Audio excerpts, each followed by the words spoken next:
मेरा नाम मेघना है। मेरा संबंध मुजफ्फरगढ़ के एक गांव से है। मैं 4 साल की थी जब माँ मुझे छोड़कर इस दुनिया से चली गई। माँ को दुनिया से गए कुछ महीने ही हुए थे जब बाबा ने दूसरी शादी कर ली। बुआ भी घर पर थी। उन्होंने बाबा से कहा था कि सोच समझकर फैसला करना दूसरी शादी का। कल को दूसरी औरत आपकी बेटी को नहीं संभालेगी। लेकिन बाबा ने कहा, मैं हूं ना, खुद रख लूंगा अपनी बेटी का ख्याल।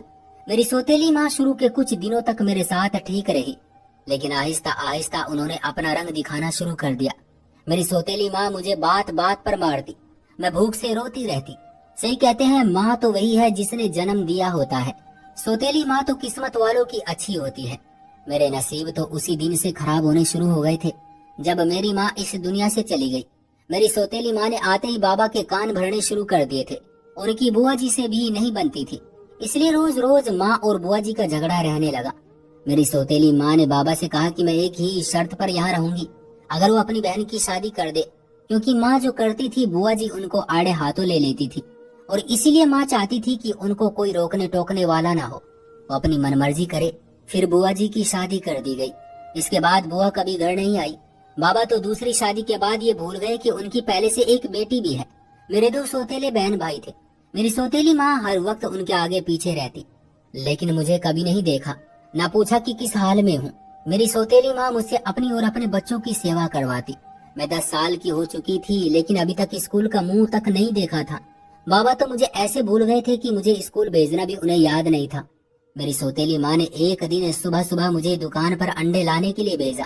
उस वक्त सब बच्चे स्कूल जा रहे थे। मैंने घर आकर अपनी सौतेली माँ से कहा, माँ मैं स्कूल कब जाऊंगी? तो उन्होंने मुझे ऐसे देखा जैसे मैंने कोई गाली दी हो।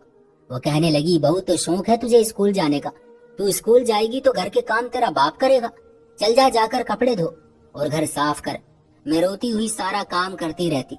दादी बीमार थी और मैं उनके पास जाकर बैठ जाती, उन्हें सब कुछ बताती कि बाबा की दूसरी पत्नी मेरे साथ बहुत बुरा व्यवहार करती है, सारा दिन मुझसे काम करवाती है और रात को खाना भी अपने बच्चों का बचा हुआ देती है। अगर मैं इतना कह दूं कि माँ मैं सारा दिन काम करती हूँ, खाना तो अच्छा दे दिया कर, तो आगे से मुझे थप्पड़ मारती और कहती है, तू मेरा इतना एहसान मान जो अभी तक तुझे घर में रखा हुआ है। दादी मेरी बातें सुनकर रोती। वो बोल नहीं सकती थी, उनको फालिज की बीमारी थी। दादी का इलाज हो सकता था, लेकिन मेरी सौतेली माँ ने बाबा से कहा कि डॉक्टर ने कहा है कि अब बहुत देर हो चुकी है, इसलिए इलाज का भी कोई फायदा नहीं।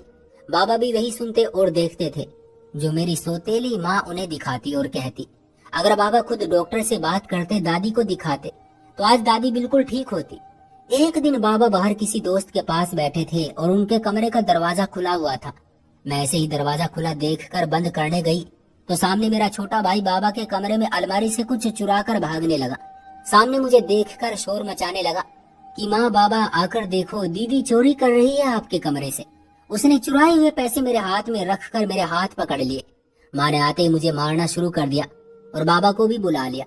बाबा ने कहा, मुझे यकीन नहीं आता तुम मेरी बेटी होकर इतनी गिरी हुई हरकत करोगी। मैं सोच भी नहीं सकता था। तुम्हारी माँ ने किस चीज की कमी आने दी तुम्हें, जो तुम्हें पैसे चोरी करने की जरूरत पड़ गई। मैंने कहा, बाबा आप मेरी बात तो सुन ले। लेकिन बाबा ने कहा, सुनने को अब रह ही क्या गया है। मेरी सौतेली माँ ने बाबा से कहा, आज देख लिया तुमने अपनी आंखों से अपनी बेटी की करतूत। बाबा ने कहा, तुम ठीक कहती थी, ये बहुत बिगड़ चुकी है। मैंने कहा, बाबा आप मुझसे नहीं पूछेंगे कि हुआ क्या था? बाबा ने कहा, चली जाओ मेरी नजरों के सामने से, मैं तुम्हारी शक्ल भी देखना नहीं चाहता। तुम्हें पैसे चाहिए थे तो मुझसे मांग लेती, पैसे चोरी करने की क्या जरूरत थी? ये तुम्हारे छोटे बहन भाई क्या सीखेंगे तुमसे? इन पर क्या असर पड़ेगा तुम्हारी हरकतों का? मैं पैसे वही फेंक कर रोती हुई दादी के कमरे में आ गई। मेरा अपना तो कोई भी नहीं था जो मुझे समझता और मेरा दुख बांटता। दादी की आंखें खुली थी, वो सांस नहीं ले रही थी। मैंने दादी का हाथ पकड़ा तो वो बिल्कुल ठंडी पड़ी थी। माँ बाबा को आवाज दी कि दादी को पता नहीं क्या हो गया है। बाबा दौड़ते हुए आए, डॉक्टर को बुलाया। डॉक्टर ने कहा, दादी की मृत्यु हो चुकी है और दादी भी मुझे छोड़कर चली गई। एक दादी ही तो थी जिससे मैं हर बात करती थी। वो बोल नहीं सकती थी, लेकिन इतना तो था कि मैं उनसे अपने दिल का हाल कह लेती थी। मेरी सौतेली बहन मोहल्ले में किसी दोस्त की शादी पर जाने की जिद कर रही थी। माँ ने कहा, ठीक है चली जाना, लेकिन मेघना को साथ ले जा। वो तेरे साथ होगी तो मुझे परेशानी नहीं होगी, क्योंकि मैं तुझे अकेले नहीं भेज सकती। माँ ने मुझे आवाज दी, ओ मेघना इधर आ, अपनी बहन के साथ चली जा, लेकिन सुन इसका ख्याल रखना, तेरी जिम्मेदारी है। मैंने कहा माँ अब ये बच्ची तो नहीं है, ये अपना ख्याल खुद रख सकती है, फिर मुझे साथ क्यों भेज रही है। माँ ने कहा बहुत जुबान चलती है तेरी, जितना कहा जाए उतना किया कर, तुझे सिर्फ सुनने की इजाजत है, सवाल करने की नहीं।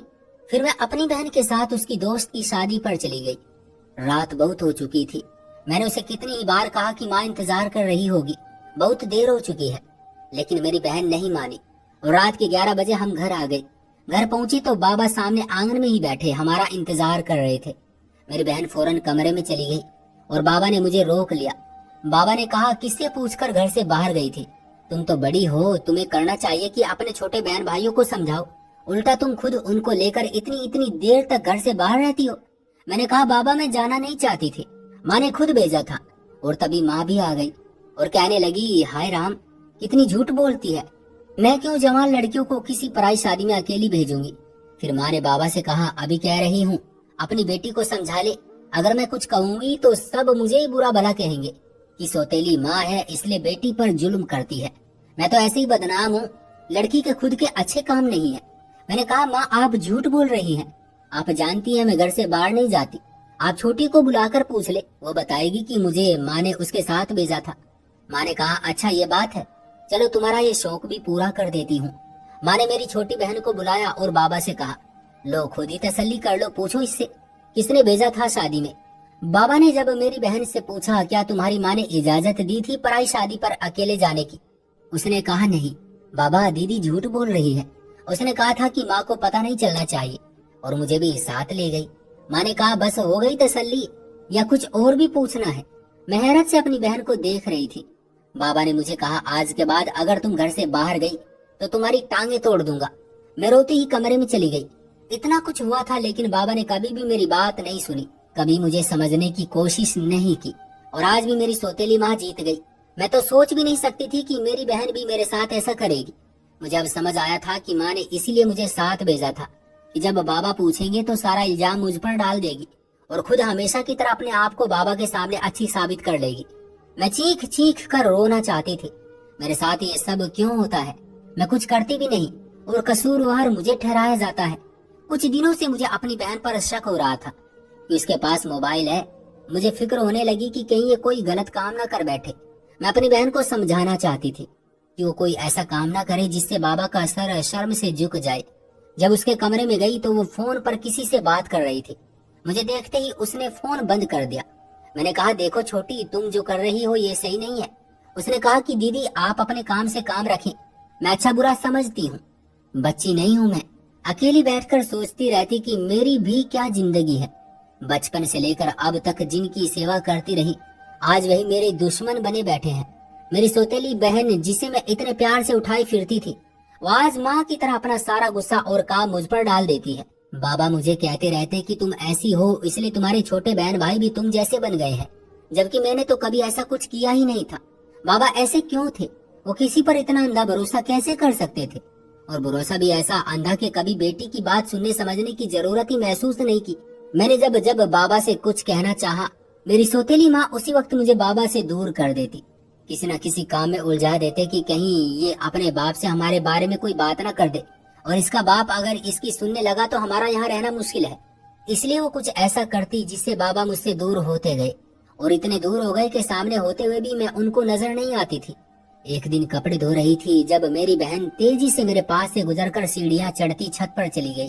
माँ को इस बात की कोई परवाह नहीं थी कि उनकी बेटी क्या करती फिर रही है, उसका बस सिर्फ मुझ पर चलता था। मुझे अपनी बहन के इस तरह तेजी से छत पर जाने से उस पर शक हुआ। उसके पीछे ही मैं छत पर चली गई। वो किसी को हाथ हिलाकर इशारे से कुछ कह रही थी। मैंने कहा छोटी यहाँ क्या कर रही हो और ये हाथ किसे हिला रही हो।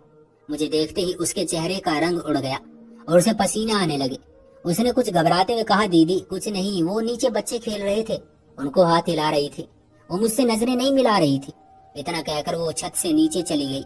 मैं भी उसके पीछे ही सीढ़ियां उतरने लगी जब मेरा पांव फिसल गया और मैं सीढ़ियों से गिर गई। मेरे सर पर चोट लगी थी, मैं बेहोश हो चुकी थी। जब होश आया तो सर में बहुत दर्द था। मैं रोने लगी जब माँ के बोलने की आवाज आई। वो इस वक्त भी मुझे डांट रही थी कि मैं उनकी बेटी की जासूसी कर रही थी, इसलिए मुझे इसकी सजा मिली है। मैं रोते रोते सो गई। कुछ दिन इसी तरह गुजर गए। मुझे ऐसा लगता जैसे मुझे कुछ धुंधला सा दिखाई देता है। मैंने अपना वहम समझकर झटक दिया और ज्यादा ध्यान न दिया। इसी तरह काम करती रहती। एक दिन खाना बनाते हुए अचानक मुझे दिखना बंद हो गया। शायद गर्मी की वजह से पसीना आंखों में चला गया था, इसलिए ऐसा हुआ। कुछ देर में अपनी आंखें मलती रही, लेकिन मुझे कुछ भी नजर नहीं आ रहा था। मैं रोने लगी और माँ को आवाजें देने लगी। वो मुझे कोसती हुई आई, क्या मुसीबत है, क्यों गला फाड़ रही हो, जिंदगी मुश्किल कर दी है तूने हमारी। मैंने कहा माँ मुझे कुछ नजर नहीं आ रहा है। माँ हंसने लगी और कहने लगी कि अच्छा बहाना ढूंढा काम न करने का। मैंने रोते हुए कहा माँ मैं सच कह रही हूँ, मुझे आपकी कसम मुझे कुछ दिखाई नहीं दे रहा। माँ ने कहा बस बस मेरी कसम खाने की जरूरत नहीं है, आंखों में ठंडे पानी के छींटे मारो ठीक हो जाएगी। माँ मेरा हाथ पकड़कर बाहर ले गई। पानी के छींटे भी मारे लेकिन कोई फर्क नहीं पड़ा।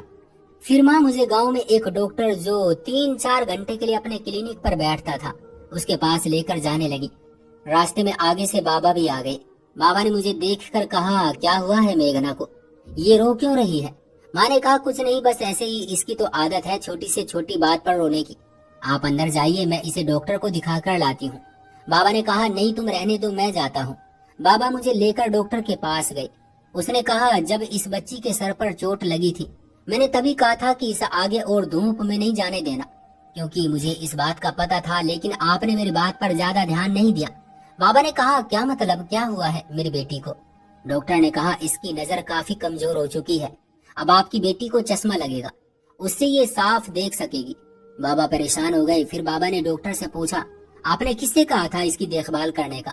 डॉक्टर ने कहा आपकी पत्नी एक दिन यहाँ दवा लेने के लिए आई थी, तब उनसे मैंने आपकी बेटी का पूछा था और कहा था कि इस बच्ची का अच्छी तरह ख्याल रखें, बेटी का मामला है, लेकिन उन्होंने ध्यान नहीं दिया और अब देख लें आज बच्ची बेचारी किस मुसीबत में पड़ गई है।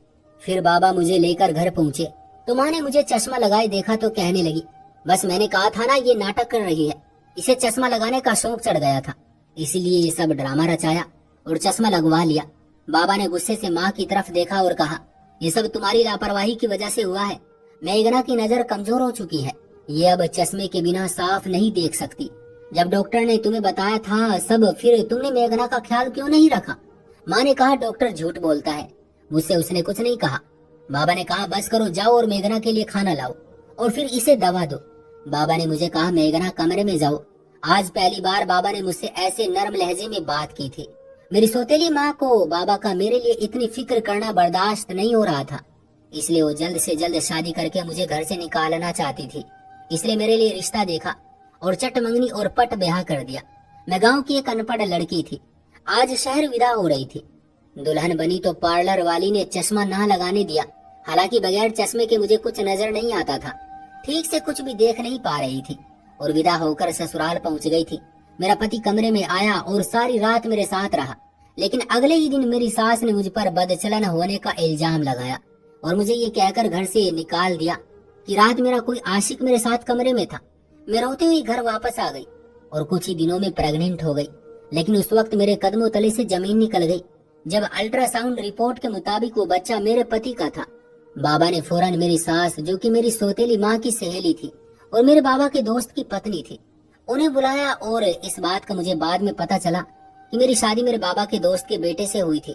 बाबा ने मेरी सास को फोन किया और कहा जो भी बात है आमने सामने बैठकर करो। मेरी बेटी पर इल्जाम लगाने की हिम्मत कैसे की तुमने? अगर मेरी बेटी तुम्हें पसंद नहीं थी तो इसका रिश्ता क्यों लिया तुमने? लेकिन मेरी सास ने घर आने से मना कर दिया और बाबा मुझे लेकर मेरी सास के घर चले गए। वहां जाकर बाबा ने मेरी सास से कहा बताओ क्या बात है, ऐसी कौन सी नफरत है तुम्हारे दिल में जिसकी वजह से तुमने इतने सालों से अपने पति के दोस्त से बात तक नहीं की और फिर अचानक मेरी बेटी ही ब्याह कर ले गई और इतना घटिया इल्जाम लगाकर उसे घर से निकाल दिया। मेरी सास ने कहा काश ये बात आप उस दिन पूछते जब जबरदस्ती तुमने मेरी शादी अपने दोस्त से करवाई थी। आप अच्छी तरह जानते थे मैं किसी और को पसंद करती थी, फिर भी आपने मेरा साथ नहीं दिया बल्कि अपनी पत्नी की बात मानी। वो मेरी सहेली होते हुए मुझसे जलती थी, इसी वजह से मैंने कसम खाई थी कि आपके दरवाजे पर तभी आऊंगी जब मेरा बेटा होगा और उसकी शादी आपकी बेटी से करके अपना बदला लूंगी। बाबा ने मेरी सास से कहा अफसोस, मेरे दोस्त की पत्नी इतनी गिरी हुई सोच रखती है कि अपने बच्चे को बर्बाद करने पर तुल गई। फिर बाबा ने कहा जिससे तुम शादी करना चाहती थी वो अच्छा इंसान नहीं था, तब तुमने मुझे बताया, मैंने तभी छानबीन करनी शुरू कर दी थी। उस आदमी के बारे में जब मुझे पता चला कि वो आदमी जिससे तुम शादी करना चाहती थी, वो तो लड़कियों को बहका कर ले जाता है और आगे बेच देता है। जानती हो वो आदमी कहाँ है? वो अब जेल में है। मैंने जो किया वो सब तुम्हारे भले के लिए किया, लेकिन तुमने मुझे गलत समझा और सारी जिंदगी नफरत पालती रही। बाबा की बातें सुनकर मेरी सांस का सर झुक गया। बाबा ने कहा, अगर तुम्हें मुझसे और मेरी बेटी से नफरत है तो ठीक है, अपनी बेटी को लेकर जा रहा हूँ। तुम जो चाहे फैसला करो, मेरी बेटी मुझ पर भारी नहीं। फिर बाबा मुझे लेकर घर आ गए। माँ ने मुझे देखते ही बाबा से कहा, इस पाप को फिर अपने साथ ले आए। मैं इसे बर्दाश्त नहीं करूंगी, इसे अभी निकालो घर से। पर बाबा ने माँ से कहा, अपनी बकवास बंद करो, ये मेरा घर है, यहाँ कौन रहेगा और कौन नहीं रहेगा इसका फैसला मैं करूंगा, तुम नहीं। ये घर मेरी बेटी का है, ये चाहे सारी उम्र यहाँ रहे। किसकी हिम्मत है जो इसे यहाँ से निकाले? माँ के चेहरे की हवाएं उड़ गई। बाबा ने माँ की सारी बातें सुन ली थी। जो कुछ माँ मेरे साथ करती रही वो सब कुछ खुश होकर वो मेरी छोटी बहन को बता रही थी, और बाबा के आने का माँ को पता नहीं था। फिर बाबा समझ चुके थे कि उन्होंने मेरे साथ कितनी नाइंसाफी की थी। बाबा ने कहा, तुमने मेघना के साथ बचपन से लेकर अब तक जो किया मैं सब जान चुका हूँ। तुमने तो कभी मेरी बेटी को माँ का प्यार दिया ही नहीं, हमेशा उसके साथ दुश्मनी रखी और इस तरह की चालें चली कि मुझे मेरी बेटी से ही दूर कर दिया। हमारे बीच इतनी नफरत डाल दी कि मुझे सच और झूठ में फर्क ही नजर नहीं आया। मेरी बेटी का बचपन, उसके खेलने के दिन जिनको तुमने अपनी सौतेली ममता पर कुर्बान कर दिया, वो वापस नहीं आ सकती। मेरी बेटी मेरे होते हुए लावारिस जिंदगी गुजारती रही। कितना जालिम बाप था, कितना अंधा था मैं, जो तुम जैसी मक्कार औरत पर भरोसा कर बैठा और अपनी बेटी की आवाज को कभी सुन ही न सका। माँ ने रोना शुरू कर दिया और बाबा से कहा, मैंने ऐसा कुछ नहीं किया, मेघना ने कान भरे हैं आपके मेरे खिलाफ। बाबा ने कहा, बस करो, और कितना गिरोगी तुम मेरी नजरों से? तुम तो औरत के नाम पर धब्बा हो। उससे पहले के बाबा कुछ और कहते, माँ बेहोश होकर गिर गई। अगले दिन मेरी सास मेरे पति को लेकर हमारे घर आ गई और अपने किए की माफी मांगने लगी। मेरी सास ने बाबा से कहा, मैंने जो किया वो सब गलतफहमी में हुआ, मैं मेघना को अपने साथ घर ले जाने के लिए आई हूँ। मेरी सास ने मुझसे माफी मांगी और मेरे पति ने भी, जो सब जानते हुए भी खामोश थे। मेरे पति ने कहा, मैं मजबूर था अपनी माँ की वजह से, मुझे माफ कर दो। आज के बाद कभी दोबारा ऐसी गलती नहीं करूंगा। मुझे अपने पति को माफ करना था, क्योंकि जब रिश्तों को निभाना हो तो दिल बड़ा करना पड़ता है। मैं अब अपने घर में बहुत खुश थी। मेरी सास और मेरा पति मेरा बहुत ख्याल रखते थे। मेरी सौतेली माँ, जिनकी वजह से मेरी सास और हमारे रिश्तों में नफरत और गलतफहमी आई थी, वो अब चारपाई पर थी। और मेरी छोटी बहन, वो किसी लड़के को पसंद करती थी और वो लड़का उसे धोखा दे रहा था। ऊपर वाले का शुक्र है जो मेरी बहन को सब वक्त पर पता चल गया और उसने घर की दहलीज पार नहीं की। मेरी बहन ने अपने किए की मुझसे माफी मांगी। कहते हैं कि वक्त के साथ साथ जख्म भर जाते हैं, लेकिन उनके निशान बाकी रह जाते हैं। मैंने माफ तो कर दिया था, लेकिन वक्त और हालात ने जो कुछ मेरे साथ किया था वो कभी भूल नहीं सकी। मेरी शादी को 3 साल हो गए। ऊपर वाले ने मुझे एक चांद सा बेटा दिया है। इसके आने से मैं पिछले दुखों को पीछे छोड़ आई हूँ। तो दोस्तों, ये थी हमारी आज की कहानी। आपका क्या कहना है इस कहानी के बारे में? कमेंट करके हमें ज़रूर बताएं। वीडियो को लाइक कर दीजिए और चैनल को सब्सक्राइब करके घंटी को दबाकर ऑल पर सेट कर लीजिए, ताकि आने वाले वीडियो आपको तुरंत मिले। मुझे दीजिए अगली वीडियो तक इजाज़त। तब तक के लिए धन्यवाद।